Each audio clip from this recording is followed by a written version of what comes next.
तो अगर आप लोग को भी ये कंफ्यूजन कि आपको Redmi 9 पावर लेना चाहिए या फिर आप लोगों को Redmi Note 9 लेना चाहिए, तो इस वीडियो को लास्ट तक जरूर देख लेना।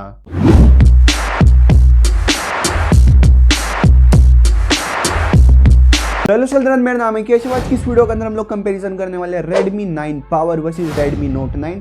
वैसे 9 सीरीज के अंदर कितने सारे फोन आ गए, मतलब Note 9, Note 9 Pro, Note 9 Pro Max, 9 Prime, 9A, 9 9C और भी कितने सारे हैं, प्राइम मतलब, और ये 9 पावर, मतलब ये 7-8 हज़ार से या 5-6 हज़ार से उठा लो एंड 20 हज़ार तक, मतलब इतने सारे फ़ोन कर रखे हैं रेडमी ने, कन्फ्यूज़न कर रखे हैं। मतलब 9 प्राइम भी नहीं का हो गया, Note 9 भी नहीं का है, 9 पावर भी नहीं का है, पोको भी एक तरीके से ही नहीं का ही है, मतलब कितने सारे फ़ोन हो रहे हैं, मतलब कितनी ज़्यादा कन्फ्यूज़न है। तो आप लोग कमेंट सेक्शन में अपनी राय बताओ कि भाई कंपनी को इतने सारे फ़ोन लॉन्च करने चाहिए या नहीं करने चाहिए, मतलब कन्फ्यूज़न होती है नहीं होती, या फिर हमारे पास चॉइसेस ज़्यादा आ जाती है कि भाई हम कोई सा भी फ़ोन चूज़ कर सकते हैं। तो आप लोग अपनी राय बताओ कमेंट सेक्शन के अंदर कि ज़्यादा फ़ोन लॉन्च करने चाहिए या फिर कम फ़ोन लॉन्च करने चाहिए। तो आज की इस वीडियो के अंदर हम लोग कंपेरिजन करने वाले Redmi 9 power versus Redmi Note 9 and बताने वाला हूँ कि आप लोगों के लिए कौन सा बेस्ट फ़ोन रहने वाला है, क्योंकि हर बंदे की रिक्वायरमेंट डिफरेंट टाइप की होती है। तो उस हिसाब से बताने वाला हूँ कि आप लोगों के लिए कौन सा बेस्ट फोन रहने वाला है इन दोनों में से। तो अगर आप लोगों को वीडियो पसंद आएगी तो वीडियो को लाइक कर देना, चैनल को सब्सक्राइब करना, वीडियो को अपने फ्रेंड के साथ शेयर कर लेना, तो मुझे इंस्टाग्राम पे फॉलो कर लेना। और करते हैं इस वीडियो को जल्दी से अभी ज्यादा टाइम को वेस्ट ना करते हुए शुरुआत करते हैं अपने Redmi 9 पावर के डिस्प्ले एंड डिजाइन से। तो इधर आप लोगों को 6.53 इंचेस का फुल HD प्लस का IPS पैनल मिलता है। इधर आपको वाटर ड्रॉप नॉच मिलती है जो आपको बैक मिलती है, प्लास्टिक की मिलती है।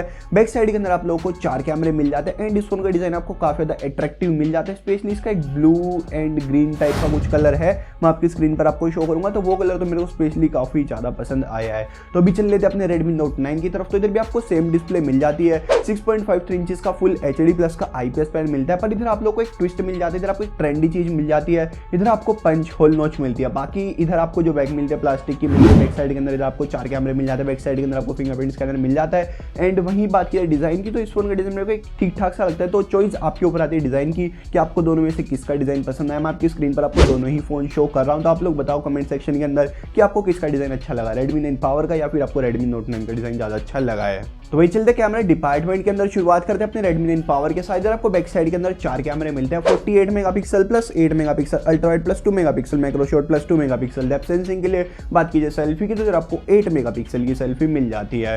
तो वही चलते अपने Redmi Note 9 के कैमरा डिपार्टमेंट की तरफ। इधर भी आपको बैक साइड के अंदर 4 कैमरे मिल जाते हैं, 48 megapixel plus 8 megapixel ultra wide plus 2 megapixel macro shot plus 2 megapixel depth sensing के लिए। बात कीजिए सेल्फी, तो इधर आपको एक बेटर सेल्फी मिल जाती है, आपको 13 मेगापिक्सल की सेल्फी मिल जाती है। वैसे दोनों ही फोन के अंदर आपको सैमसंग का सेंसर मिलता है, दोनों ही फोन के अंदर आप लोग मैक्स फुल HD के अंदर वीडियो शूट कर सकते हो, दोनों ही फोन के अंदर आपको 4K का ऑप्शन नहीं मिलता। वही चल लेते हैं प्रोसेसर डिपार्टमेंट के अंदर, शुरुआत करते हैं Redmi 9 पावर के साथ। तो इधर आप लोग एक सही प्रोसेसर मिल जाता है, एफिशिएंट प्रोसेसर मिल जाता है एंड स्नैपड्रैगन पर ज्यादातर लोगों का ट्रस्ट भी होता है, तो एक ट्रस्टेड एंड एक एफिशिएंट पावरफुल दो प्रोसेसर आपको मिल ही जाता है। तो इधर आप लोगों को स्नैपड्रैगन का 662 का प्रोसेसर मिल जाता है, जो आपको 11nm का प्रोसेसर मिलता है, ऑक्टा कोर का प्रोसेसर है, एड्रीनो का 610 का आपको GPU मिल जाता है। तो ऐसे ना अगर आप देखते हो तो अच्छा प्रोसेसर है, बट हाँ गेमिंग के हिसाब से इतना कुछ तगड़ा नहीं कहना चाहता, क्योंकि जो इसका कॉम्पिटिटर है Redmi Note 9 या फिर आपको इसी प्राइस के अंदर माइक्रोमैक्स का फोन मिल जाता है, तो आपको G85 का प्रोसेसर मिलता है एंड G85 आपको एक हल्का सा बेटर प्रोसेसर मिल जाता है गेमिंग के मामले में। तो अगर आप लोग कोई एफिशिएंट प्रोसेसर देख रहे हो तो आप लोग स्नैपड्रैगन 662 की तरफ जा सकते हो। वहीं अगर आप लोग की प्रायोरिटी गेमिंग है, आपको परफॉर्मेंस ज़्यादा बेटर चाहिए, वैसे ये नहीं है कि 662 के अंदर आपको बेकार परफॉर्मेंस मिलेगी, दोनों के अंदर ज़्यादा कुछ फर्क नहीं है, एक 18 तो दूसरा 20 है, ऐसा ज़्यादा कोई फर्क नहीं है, बट हाँ आपको थोड़ी सी बेटर परफॉर्मेंस G85 के अंदर मिल जाती है। तो वही बात करते हैं Redmi Note 9 के प्रोसेसर की, तो अगर आपको MediaTek G85 का प्रोसेसर मिलता है, जो आपको 12nm का प्रोसेसर मिलता है, ऑक्टा कोर का प्रोसेसर है, मान लीजिए 52 का आपको GPU मिल जाता है। तो शॉर्ट टर्म में बोलूँ तो आपको एक एफिशिएंट प्रोसेसर चाहिए तो आपके लिए Redmi 9 पावर हो जाता है, बट आपको एक पावरफुल प्रोसेसर चाहिए एंड थोड़ा बहुत आपको कम एफिशिएंट भी चलेगा, क्योंकि इधर आपको हीटिंग इशू वगैरह मिल सकते हैं एंड जो आप ज़्यादा देर तक गेम वगैरह खेलोगे एंड आपको ये जो प्रोसेसर मिलता है आपको 12nm पर मिलता है, तो हल्की से आपको हीटिंग इशू वगैरह हो सकता है, बट हाँ 662 के साथ आपको कोई हीटिंग इशू वगैरह नहीं होंगे एंड एक लॉन्ग टर्म के लिए कोई प्रोसेसर देख रहे हो तो आपको 662 मिल जाता है, बट गेमिंग के मामले में अपना G85 आगे निकल जाता है। तो वही चल लेते हैं बैटरी डिपार्टमेंट के अंदर, शुरुआत करते हैं Redmi 9 पावर के साथ। तो जब आपको एक पावरफुल बैटरी मिल जाती है, 6000 mAh की टाइप सी का पोर्ट मिल जाता है, फोन आपकी 18 वोट की फास्ट चार्जिंग सपोर्ट करता है, पर बॉक्स के अंदर आपको ज़्यादा चार्जर मिल जाता है। हाँ मतलब इधर आपको 22.5 वोट का चार्जर मिलता है, बट आपका फोन 18 वोट की ही स्पीड से चार्ज होगा। एंड बात कीजिए अपने Redmi Note 9 की, तो इधर आपको 5020 mAh की बैटरी मिल जाएगी टाइप सी का सपोर्ट मिल जाएगा। एंड इस फोन के साथ भी सेम सीन है कि फोन आपकी 18 वोट की फास्ट चार्जिंग सपोर्ट करता है। एंड इधर भी आपको बॉक्स के अंदर 22.5 वोट का फास्ट चार्जर मिलता है। तो अगर आप लोगों पे कोई फ़ोन है जो 22.5 वोट की फास्ट चार्जिंग सपोर्ट करता है तो अब आप लोग उस फ़ोन को भी चार्ज कर सकते हो इसी बॉक्स के चार्जर के साथ, जो आपको Redmi Note 9 या आपको Redmi 9 पावर के बॉक्स के अंदर मिलेगा। तो ठीक भी है, बट यूजलेस है कि भाई अगर मान लो किसी पे नहीं हुआ फ़ोन तो क्या करें, मतलब 18 वोट से तो चार्ज हो रहा है, मतलब ठीक है।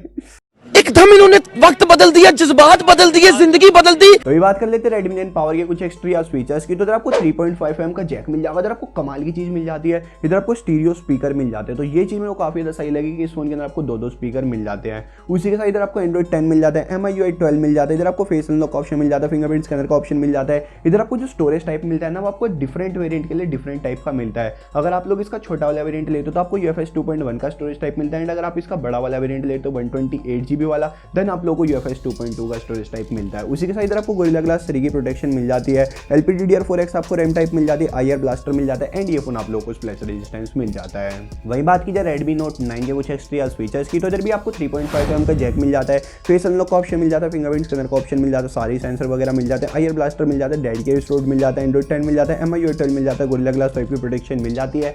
एंड इधर आपको LPDDR4X रैम टाइप मिल जाती है। दोनों ही फोन के अंदर आपको बेसिक सारे ही सेंसर मिल जाता है, कोई भी दिक्कत नहीं है। दोनों ही फोन के अंदर आपको वाइल्ड L1 का सपोर्ट मिल जाता है, उधर भी आपको कोई दिक्कत नहीं है।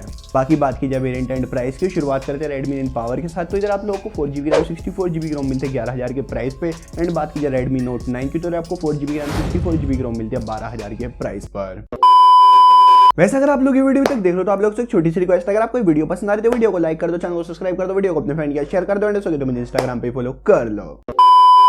तो ना अभी आप लोगों को स्पेसिफिकेशन वगैरह तो पता चलेगी कि भाई किस फोन के अंदर आपको क्या स्पेसिफिकेशन कितने प्राइस पे मिल रही है, बट स्टिल आप लोगों को कंफ्यूजन होगी कि भाई मतलब कौन से फोन के अंदर आपको क्या प्रोस मिलते हैं, क्या कॉन्स मिलते हैं, या फिर कौन सा फोन कहाँ पर बाजी मारता है। एंड मतलब मेरी रिक्वायरमेंट के हिसाब से कौन सा फोन बेस्ट रहने वाला है, तो इस चीज़ के बारे में बात करें। जैसे मान लो आप लोगों को सेल्फी ज़्यादा बढ़िया चाहिए, आप लोगों को बढ़िया प्रोसेसर चाहिए, आप लोगों को बेटर बैटरी चाहिए, तो इन सब के बारे में बताने वाला हूँ कि आप लोगों के लिए कौन सा बेस्ट फोन रहने वाला है इन दोनों में से, क्योंकि हर बंदे के रिक्वायरमेंट के हिसाब से एक अलग फोन होता है, क्योंकि कोई भी फोन तो परफेक्ट होता ही नहीं। तो पहले बात कर लेते हैं Redmi 9 पावर के अंदर आपको क्या प्लस पॉइंट मिल जाता है, या किन लोगों को Redmi 9 पावर लेना चाहिए। तो अभी वो वाले पॉइंट बता देता हूँ कि जिन लोगों की अगर ये रिक्वायरमेंट है तो आप लोग Redmi 9 पावर की तरफ जा सकते हो। तो अगर आप लोगों को एक बेटर डिजाइन चाहिए, बाकी ये चीज़ आपके ऊपर आती है कि आपको डिजाइन किसका बढ़िया लगा है। बाकी मुझे पर्सनली इधर Redmi 9 पावर का डिजाइन बढ़िया लगा है। एंड उसी के साथ अगर आप लोगों को एफिशिएंट प्रोसेसर चाहिए, बेटर बैटरी चाहिए, क्योंकि इधर आप लोगों को स्नैपड्रैगन का 662 का प्रोसेसर मिलता है, जो आपको एफिशिएंट प्रोसेसर मिल जाता है। 11nm का प्रोसेसर है। बेटर बैटरी चाहिए क्योंकि इधर आपको 6000 mAh की बैटरी मिल जाती है। उसके साथ अगर आपको माहौल वाली साउंड चाहिए, अच्छी साउंड चाहिए, तब आप लोगों को इधर स्टीरियो स्पीकर भी मिल जाते हैं। एंड उसी के साथ इधर आप लोगों को UFS का स्टोरेज टाइप भी मिल जाता है। UFS 2.1 एंड 2.2 का आपको स्टोरेज टाइप मिल जाता है।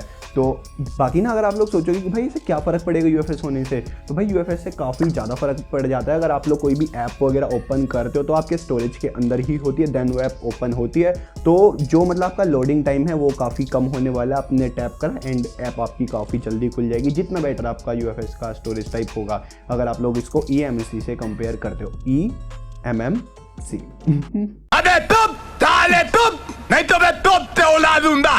तो अभी बात कर लेते हैं कि भाई Redmi Note 9 किन लोगों को लेना चाहिए। तो अगर आप लोगों को पंच होल चाहिए, आपको एक ट्रेंडी फोन चाहिए दिखने में जो अच्छा फ्रंट साइड से, क्योंकि बैक की तो आपके ऊपर आ जाती है, बट हाँ पंच होल चाहिए अगर आप लोगों को फोन के अंदर। एंड आप लोगों को बेटर सेल्फी चाहिए, क्योंकि इधर आपको अच्छी सेल्फी मिल जाती है 13 मेगापिक्सल की। एंड अगर आप लोगों को उसी के साथ मजबूती भी चाहिए फोन के अंदर, क्योंकि इधर आप लोगों को गोरिल्ला ग्लास 5 की प्रोटेक्शन भी मिल जाती है। एंड इधर आप लोगों को एक गेमिंग के लिए ज़्यादा ऑप्टिमाइज प्रोसेसर मिल जाता है, Mediatek Helio G85। एंड उसी के साथ ये फोन आपको ना एक तगड़ी विजिबिलिटी भी प्रोवाइड करता है धूप के अंदर, क्योंकि इधर आप लोगों को जो पिक ब्राइटनेस मिलती है आपको 450 नीट्स की मिलती है। तो अगर आप लोग आउटडोर के अंदर अपना फोन यूज करते हो, देन आप लोगों को ऐसी कोई ज़्यादा दिक्कत नहीं होने वाली, आपको ईजिली दिखता रहेगा। अगर आप धूप वगैरह में ज़्यादा फोन इस्तेमाल करते हो, मतलब बाहर आपने फोन निकाला कॉल उठाने के लिए, फिर देखने में लगे हुए कि भाई कॉल किसकी है, मैसेज किसका है, बट हाँ इस फोन के साथ ऐसी दिक्कत नहीं होने वाली।